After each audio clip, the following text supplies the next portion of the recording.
Je m'apprête à faire un cours de céramique. C'est pas vraiment, j'ai réussi à me piquer avec une ortie.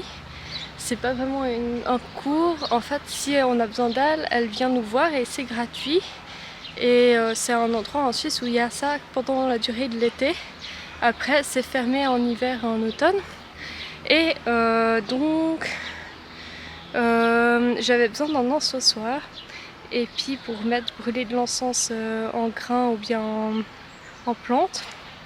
Et puis je me suis dit, mais en fait au lieu d'acheter, parce que je voulais vraiment un encensoir en céramique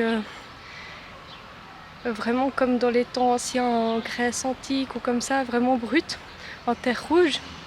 Et je me suis dit, mais en fait pourquoi je vais acheter alors que je peux faire moi-même. Et ce qui est génial quand on fait soi-même, c'est qu'on peut ajouter ce qu'on a envie en fait, qui est personnel à nous-mêmes. Alors à quoi il va ressembler? Je sais pas si on va bien voir. J'ai un petit croquis de ce que je voulais. En fait, voilà. C'est un encensoir avec des petits trous pour que la fumée elle sort. Je voulais pas faire de capuchon. Là, j'ai fait une autre version avec un capuchon. Et du coup, non, je trouvais que ça faisait un peu une forme d'œuf. Je trouvais que c'était pas joli. Si je veux éteindre l'intérieur, bah, je trouverais quelque chose pour éteindre, mais je voulais pas. Puis, alors, les symboles que je vais rajouter dessus, je vais mettre Méduse. Enfin, je me suis intéressée à Méduse par hasard. Et c'est aussi de la protection, Méduse. Hestia, la déesse du foyer grec.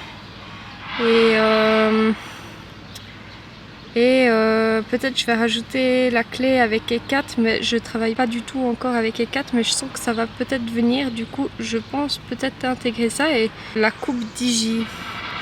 Alors, Igi, elle est venue à moi dans un rêve et j'ai cru que c'était justement E4 pendant très longtemps.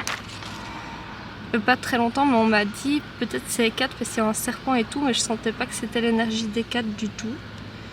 Et donc j'ai trouvé après que c'était et j'ai trouvé assez rapidement que c'était Iji, mais on m'a fait comme dit que c'était pas ça, ça m'a mis des doutes. Et donc je me suis éloignée de ça et j'y suis revenue 10 mois plus tard. J'ai vu une sculpture de Iji et j'étais très attirée par elle. Et donc je me suis dit, je vais regarder ce que c'est. Et en fait c'était exactement Iji comme je l'avais pensé. Je ressentais vraiment que c'était ça. Voilà.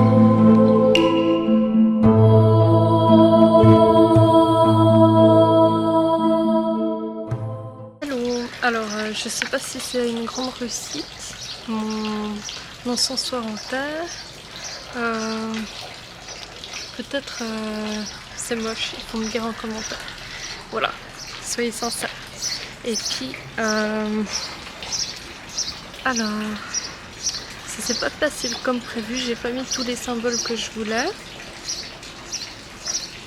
Et 4 j'ai pas mis. Alors j'étais plus à l'aise de filmer pendant que j'étais chez moi que à l'extérieur. Alors j'ai pas pu faire tous les symboles que je voulais parce que la terre elle se prêtait pas à ça, elle faisait des petits graviers, il y avait des petits cailloux dedans. Du coup quand j'essayais de faire un symbole c'était pas très précis et il y a le caillou qui déviait mon trait ou comme ça, c'était pas aussi simple que sur la feuille comme si on dessinait normalement. Et du coup j'ai enlevé les symboles qui étaient le moins représentatifs, les moins pertinents. Je trouvais que c'était très bien de mettre Hestia dans un encensoir parce qu'il y a le feu. C'est la déesse du foyer qui a la flamme tout le temps allumée. Voilà. Et la coupe d'Igi, c'était très parlant pour moi. Du coup, j'ai laissé aussi. Et puis Méduse, c'était impossible à faire. J'ai même pas essayé, mais je savais que ça serait été très compliqué de faire Méduse avec tous les détails et tout. Ensuite, on va aller ensemble voir une amie. Je vais boire un bubble tea peut-être ou manger des tteokbokki ensemble. Si vous connaissez pas les tteokbokki, je vais vous montrer comment c'est. C'est un endroit très sympa où on peut s'asseoir quand même et il y a 2-3 trucs à manger en plus des bubble tea et puis il y a des petits mangas où on peut lire, etc. Voilà, pour ceux qui lisent les mangas. Moi j'en lis mais pas quand j'y vais. pour apprendre les plantes et pour faire des potions et des décoctions. Au début, elle explique la différence entre les décoctions et les macérations. Et après, elle parle un petit peu de différentes plantes par saison. Du coup, je trouve que c'est très intéressant parce que par exemple, je vais commencer par l'été puisque je suis en été en ce moment quand je tourne la vidéo. Là, j'ai acheté un carnet pour la manifestation que j'écris chaque matin, la vie que je désire en fait. Et ça sera mon carnet pour étudier les plantes.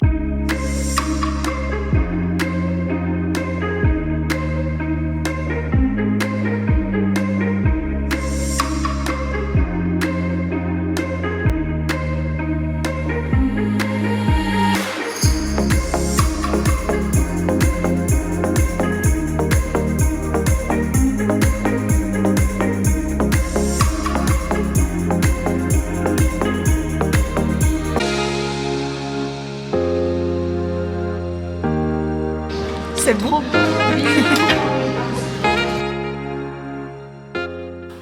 Alors c'est la fin de ce vlog. Je vous dis à bientôt pour une prochaine vidéo.